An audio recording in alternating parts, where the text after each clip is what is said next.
할렐루야. 사랑하는 대강의 가족 여러분, 오늘 하루도 하나님의 말씀과 동행하는 삶이 되길 소망합니다. 오늘 함께 나눌 하나님의 말씀은 고린도전서 15장 12절에서 22절 말씀입니다. 그러나 이제 그리스도께서 죽은 자 가운데서 다시 살아나사 잠자는 자들의 첫 열매가 되셨도다. 사망이 한 사람으로 말미암았으니 죽은 자의 부활도 한 사람으로 말미암는도다. 아담 안에서 모든 사람이 죽은 것 같이 그리스도 안에서 모든 사람이 삶을 얻으리라. 아멘. 오늘은 예수님께서 십자가에 못 박혀 돌아가신 후 사망의 권세를 이기시고 사흘 만에 다시 살아나신 것을 기념하는 기쁜 부활절입니다. 이 그리스도의 부활은 인류 구원이라는 소명을 안고 이 세상에 오신 예수님께서 그 소명을 다하시고 하늘의 영광스러운 자리로 복귀하신 사건입니다. 그래서 우리 기독교는 부활절을 성탄절과 함께 기독교 최대의 절기로 지키고 있습니다. 우리 성도는 이 뜻깊은 부활절을 축제의 날로 지켜야 마땅합니다. 오늘 부활절 새벽 그리스도의 부활이 우리 성도에게 미치는 은혜가 무엇인지를 함께 증거하고자 합니다. 첫째로 그리스도의 부활은 우리의 구원입니다.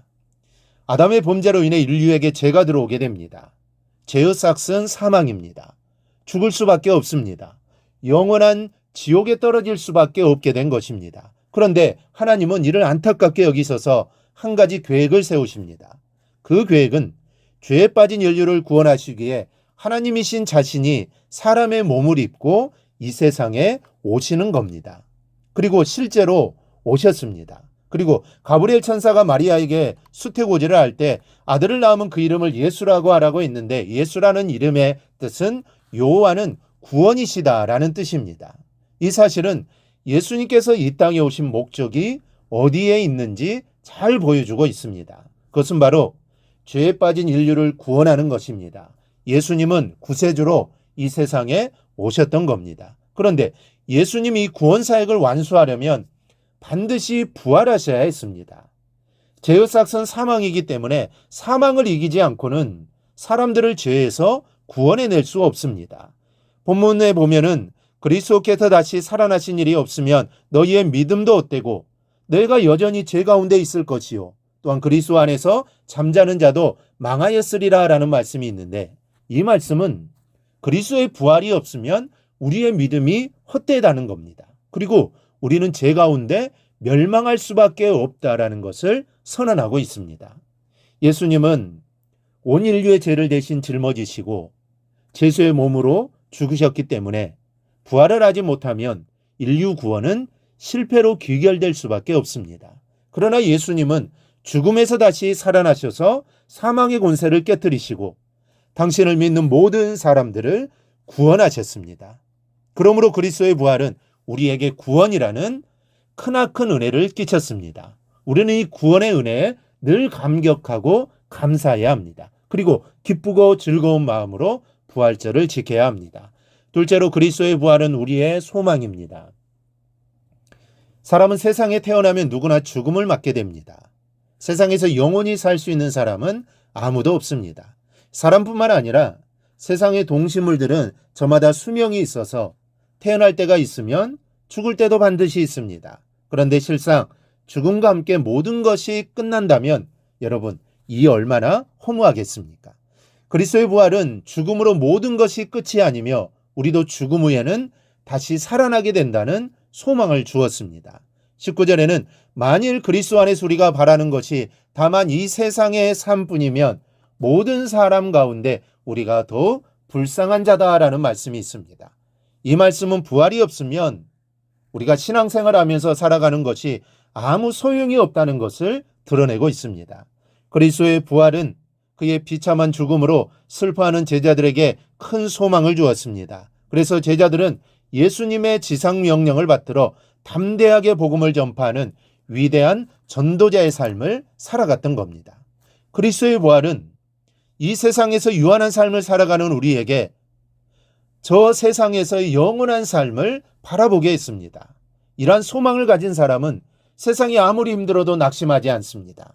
그 대신 영원한 하나님의 나라를 바라보며 감사와 기쁨으로 살아가게 됩니다.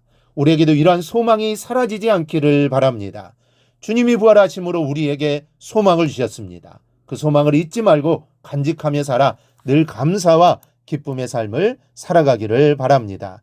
셋째, 그리스도의 부활은 우리의 부활입니다.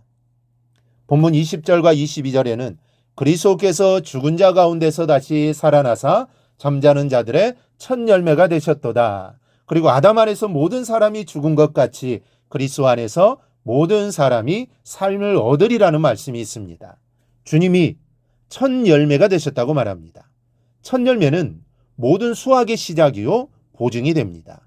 앞으로 수확이 있다라는 확신을 갖게 하는 겁니다.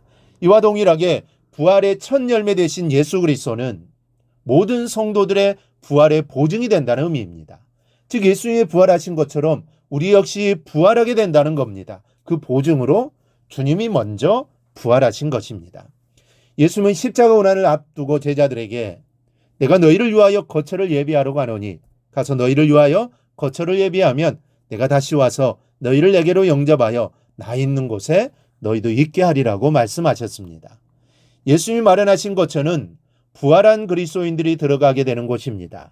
예수님은 부활을 미리 내다보시고 이런 말씀을 하셨던 것이죠. 그리스도의 부활이 곧 우리의 부활이라는 것은 얼마나 큰 영광인지 모릅니다. 만약 우리에게 부활에 대한 소망이 없다면, 우리가 부활하지 못한다면 이렇게 주님의 부활을 기념하고 우리가 예배드릴 이유가 없습니다.